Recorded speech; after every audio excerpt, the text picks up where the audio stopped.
genius thought. So come on, let's be honest. So tonight we're gonna be honest about, or I'm gonna bring to you in this installment of Let's Talk Goddesses.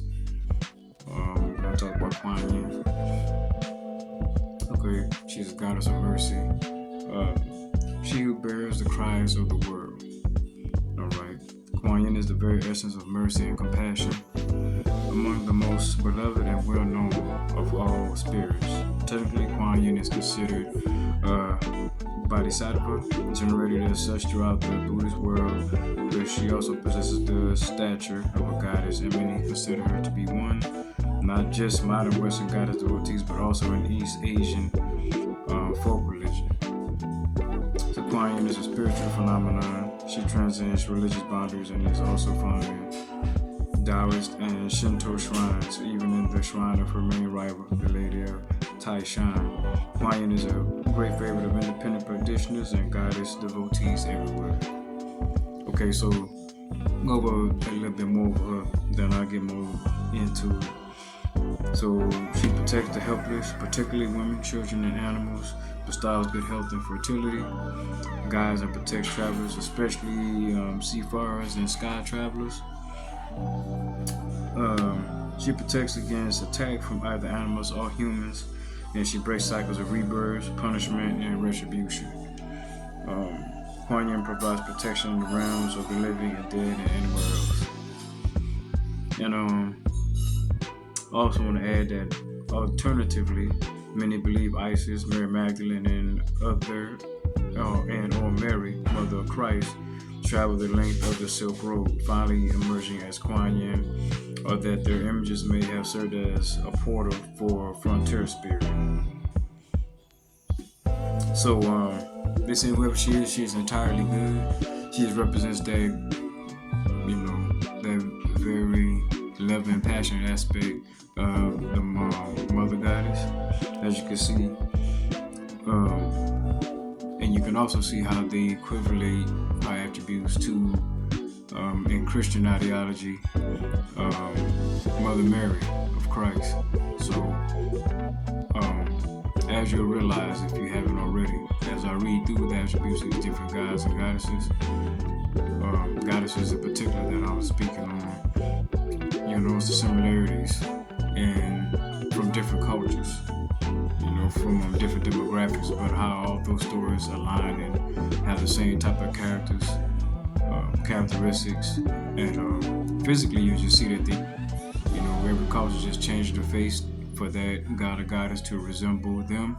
So when they look in the mirror, they can relate to that god. That's why that's very important. So when they say color don't matter, it does matter, because the color, the image that you see of a god that they tell you to worship or that you've been taught to worship is going to represent your self-esteem about how you feel.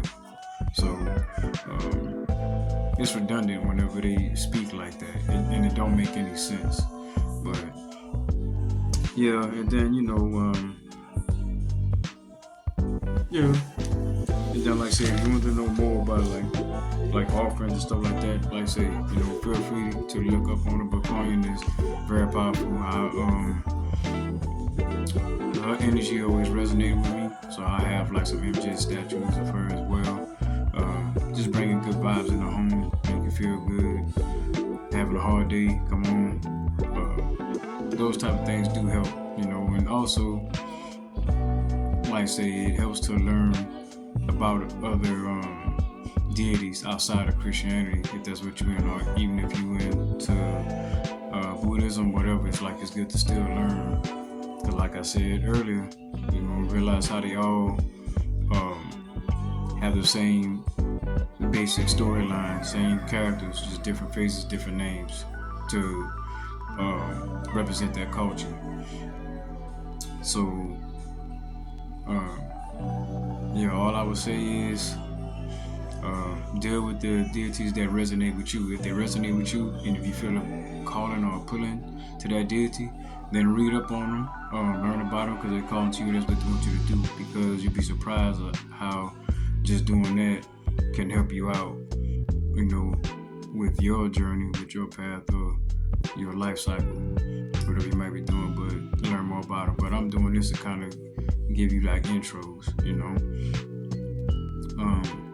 and it might spark interest, or you might be like, yeah, in your time, you go and read up on them, and you might even get so involved, or so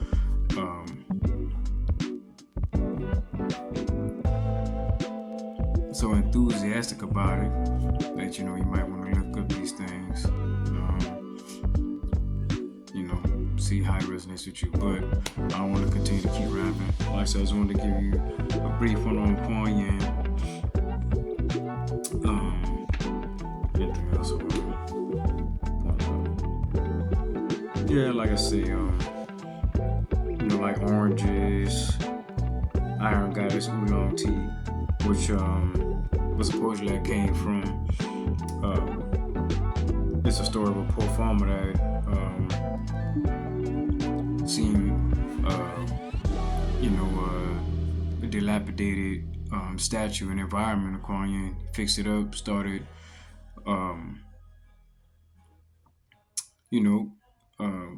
showing respect to it, pretty much, cleaning it, straightening up around it, keeping everything clean.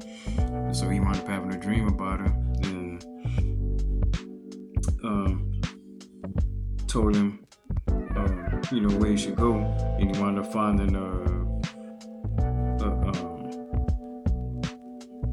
little single tea plant shoot. So during that tea plant shoot wound up growing up into a big tea tree where he made money, and he used that money to help better the temple of Quan Yin. So that's just a little folklore that come with it on the side.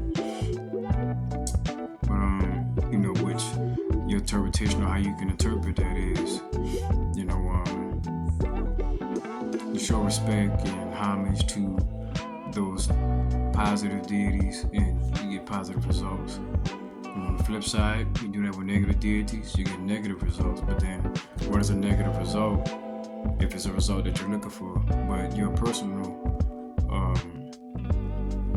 reasoning, or your desire for what you might want that deity for, if it fulfills what you got it for, then it served its purpose, if that's what you was looking for. But me, I choose the brighter side opposed to the darker side, even though all of us have both.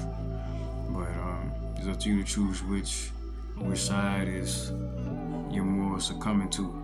Naturally, whatever you succumb to, more than likely, that's just obviously the path that you may have chose. We always got opportunity to reverse it, but I said we all gotta do what's best for us, and then seek out what's in your life path. But POR, be easy, be cool, and we under the radar.